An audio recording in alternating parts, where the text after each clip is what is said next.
Buongiorno a tutti.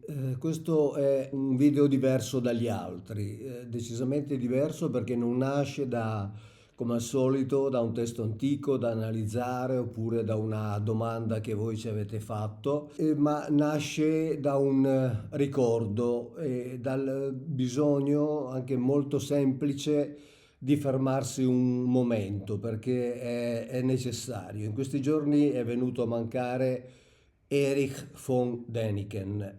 Molti lo conoscono come autore di bestseller internazionali, mondiali, come ricercatore, come esploratore che ha lavorato sul campo, una figura che ha indubbiamente segnato il dibattito culturale a partire quantomeno dagli anni 70, ormai lontani. E oggi però vorremmo parlare soprattutto di lui in quanto uomo, e del dialogo che si è venuto a creare tra di noi nel tempo e di ciò che quel dialogo ha generato.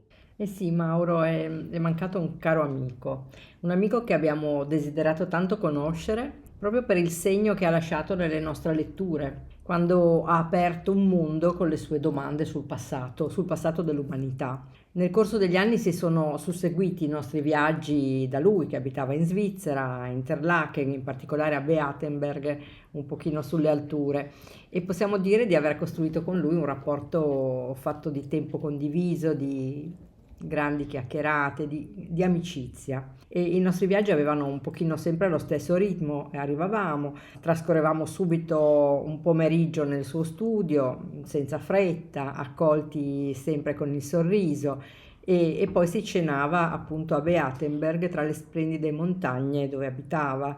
E anche lì la conversazione continuava, si parlava di libri, si parlava di esperienze, il confronto vostro era sempre molto interessante e sempre con la stessa intensità, e però ammirando insieme le creste dello Jungfrau che si stagliava davanti a noi. Sì, in effetti era veramente un luogo, un borgo beato, come dice la parola stessa. Ed è anche vero che la conversazione proseguiva durante la cena con la stessa intensità e direi anche con lo stesso spirito, no? Cioè quello dei bambini che si divertono anche quando fanno sul serio, anche nel gioco. E questo era soprattutto, direi, grazie alle sue caratteristiche umane personali, al modo in cui ci rapportavamo personalmente assieme, come se ci fossimo conosciuti da sempre, ci ha accolti dalla prima volta come persone di famiglia, e grazie anche al fatto che quando eravamo nel pomeriggio nel suo studio ci trovavamo in uno studio di lavoro vero, non come dire scenografico, non costruito artificialmente perché era pieno di libri, appunti, immagini, diapositive, reperti, materiali raccolti in decenni di viaggi, ma soprattutto c'era una cosa che si avvertiva, che si sentiva proprio e che oggi è diventata rara, il tempo, direi il tempo per pensare assieme, il tempo per ritornare sui pensieri, ma soprattutto per non dover arrivare subito ad una conclusione. Questa era una caratteristica importantissima, è importante dirlo. Ho voluto dirlo proprio perché Eric spesso viene ricordato per le risposte, ovviamente anche provocatorie, che lui ha proposto negli anni, che dava, risposte che dava alle domande poste dalla realtà di cui si occupava, ma io credo invece che il suo valore più grande stesse nelle domande che ha avuto il coraggio non comune e molto grande coraggio di porre proprio alla comunità, alle persone, anche alla comunità scientifica. E questo atteggiamento non nasceva dal nulla, ovviamente. Eric aveva una formazione culturale molto solida di tipo umanistico e in questo anche condividevamo, diciamo, la caratteristica di base, il background culturale. Lui aveva studiato al Collège Saint-Michel, a Friburgo, che era un'istituzione gestita dai gesuiti, dove per secoli si sono formate proprio generazioni di persone che si erano e che venivano abituate a confrontarsi direttamente con i testi. E in quel contesto, questo l'abbiamo capito conoscendolo bene, poi ce lo diceva lui personalmente, non è che si imparava a cosa pensare, ma a come leggere, cioè come rapportarsi con i testi, cioè leggere le fonti antiche, riconoscere le stratificazioni, distinguere il testo dall'interpretazione successiva, accettare anche che un testo potesse porre problemi invece di risolverli, perché molto spesso quando si parla di testi antichi, in effetti il testo tende più a porre problemi che non soluzioni. E quindi è una formazione che abitua ad una caratteristica che, lo sapete, per me è fondamentale, che è il dubbio argomentato, non la negazione a prioristica. E quindi questo nel tempo ha inciso profondamente anche sul suo personale modo di guardare gli scritti religiosi antichi, e lui li vedeva non come racconti intoccabili, dogmatici, ma come documenti storici da interrogare ovviamente con rispetto, interrogare con serietà, e in questo ci riconoscevamo perfettamente, insomma. Eh sì, questo emergeva spesso nelle vostre conversazioni.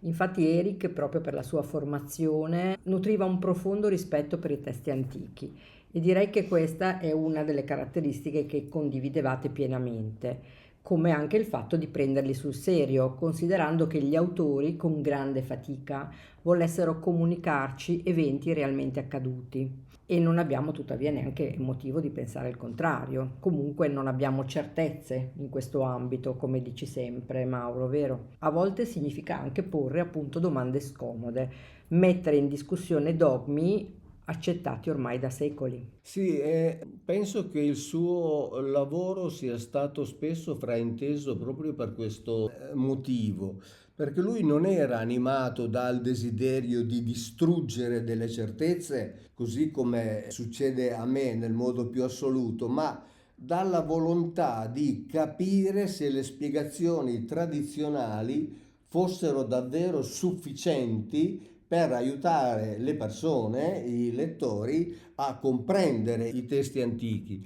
E Eric, ovviamente per la sua esperienza personale, la sua scelta di vita, partiva dai luoghi, partiva dai reperti, partiva dalle testimonianze che lui raccoglieva personalmente nelle centinaia di luoghi che ha visitato nel corso della sua vita. Io, lo sapete, invece parto dai testi, è una scelta di lavoro differente, parto dalle parole, parto dalla filologia, parto dalla lingua, nel caso della Bibbia dalla lingua ebraica, parto dalla grammatica. Sono due strade diverse che non vanno confuse, però nel tempo, chiacchierando nel suo studio, ci siamo accorti che la domanda di fondo che ci ponevamo era sempre la stessa. Siamo sicuri di aver compreso davvero ciò che abbiamo davanti? Ed è proprio da questa convergenza di domande, cioè di dubbi, non di risposte, quindi, che è nato il nostro lavoro assieme. Da questo dialogo è nato infatti Cieli in fiamme e Skies Afire. Un grande orgoglio per me essere presente sulla stessa copertina con la foto di Eric. Questo libro difatti non è nato come un progetto editoriale studiato a tavolino, no? Ma proprio come una conseguenza naturale di quelle nostre conversazioni. E in questo devo dire che sono stato davvero una persona fortunata, ma veramente molto fortunata, perché ho potuto imparare dalla sua esperienza decennale di ricerca sul campo e scrivere un libro a quattro mani con lui è stata un'esperienza unica. Devo dire che è stata unica anche per lui perché è l'unico libro che ha scritto a quattro mani in tutta la sua vita. Ricordo molto bene quando pochi mesi fa siamo andati per l'ultima volta a trovarlo e abbiamo sfogliato assieme il libro, gli abbiamo portato personalmente a casa sua la prima copia stampata di Sky Sapphire e Eric era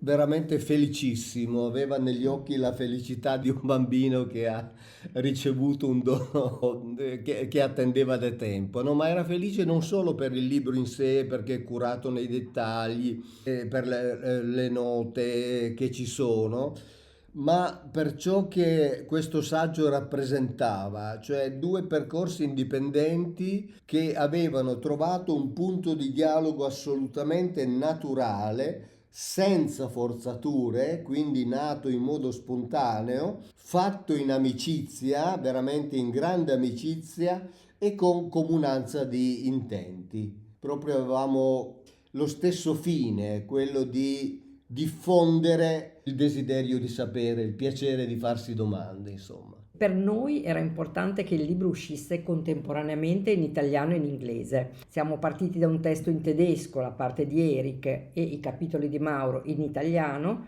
quindi potete immaginare lo sforzo, però lo abbiamo affrontato come un segno di rispetto verso i due autori e per rendere quel dialogo accessibile il più possibile nel mondo, riducendo le barriere linguistiche. Sì, io devo ringraziare la casa editrice Tuti anche perché, appunto, come diceva Elisabetta, siamo partiti da testi in tedesco e in italiano per arrivare ad avere tutto il testo in italiano e tutto il testo in inglese e la casa editrice Tuti li fa tradurre da traduttori professionisti che sono docenti universitari madrelingua, uno sforzo notevole. Come dire, ricordo anche l'orgoglio di Eric mentre sfogliava quelle pagine per la prima volta. Pagine di un libro che mi viene da definire un libro centrifugo, perché è vero sì che si parte anche dalla Bibbia, ma poi si esce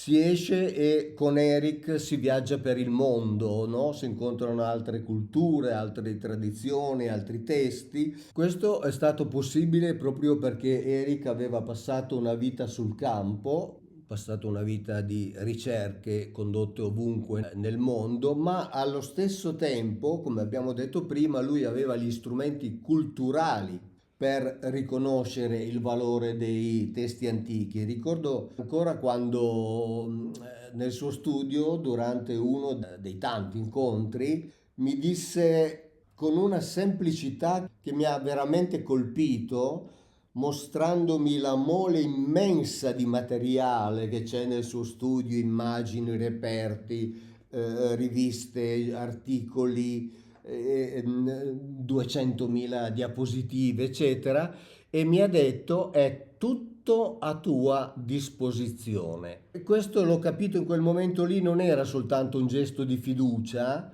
era proprio un modo di intendere la ricerca senza ego. Ho apprezzato molto la sua sincera generosità.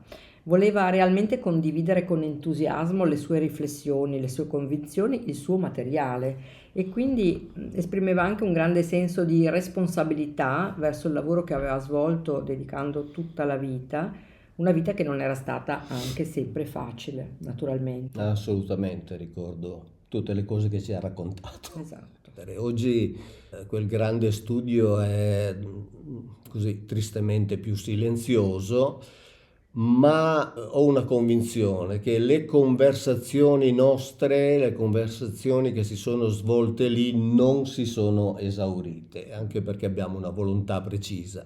Restano appunti, restano idee, restano riflessioni che erano rimaste volutamente aperte in attesa di evoluzione e adesso c'è un custode silenzioso e molto rispettoso di tutto questo che è Ramon Zürcher, che è il suo assistente da 20 anni e che quindi adesso ha, come dire, preso l'eredità culturale di Eric e anche lui ci accoglie sempre con grandissima amicizia e con lui noi proseguiremo il lavoro di approfondimento di questi temi perché lui gestisce ovviamente tutto il materiale, lo ha archiviato e direi che questa collaborazione è forse il modo più sincero, più autentico di ricordare Eric, non come qualcuno che ha, come dire, che ha chiuso un discorso, ma come qualcuno che ha saputo fare in modo che il discorso rimanesse aperto. Anche perché nel tempo abbiamo raccolto molto altro materiale assieme, appunti, spunti, idee di lavoro che non hanno ancora trovato una forma definitiva, ma che esistono e non rimarranno ferme, ecco, diciamo così. Anche perché portano ancora la sua voce. Sì. In realtà è questo è quello che noi sentiamo per quel che abbiamo vissuto con lui. E qui mi viene in mente il carissimo amico teologo Paul Wallis, teologo anglicano, è stato per più di 30 anni nella chiesa anglicana, quale ha intervistato tra l'altro più volte Eric von Däniken e Eric ha anche promosso i suoi libri, in particolare Escaping from Eden e The Scars of Eden. E con Paul Wallis quindi stiamo condividendo l'impegno in questo ambito di diffusione della lettura dei testi antichi, diffusione nel mondo, in modo che le persone possano, come al solito, come dico sempre, possano riflettere, farsi domande appunto, invece di accettare passivamente ciò che viene detto e quindi sempre nutrire il sano dubbio, no? A cui poi segue la verifica. Il lavoro quindi prosegue con il libro che stiamo scrivendo con Paul Wallis e che uscirà presto, perché direi che questo è il modo più naturale per onorare concretamente anche la memoria di Eric e per continuare così con un po' di piacevole nostalgia anche a sentire la sua voce sempre allegra e soprattutto risentire le sue domande, cioè i problemi che lui si poneva. E a questo punto a me non rimane che dire ciao Eric, grazie di tutto, porteremo avanti il tuo lavoro. Ciao, come al solito, grazie e alla prossima. Ciao.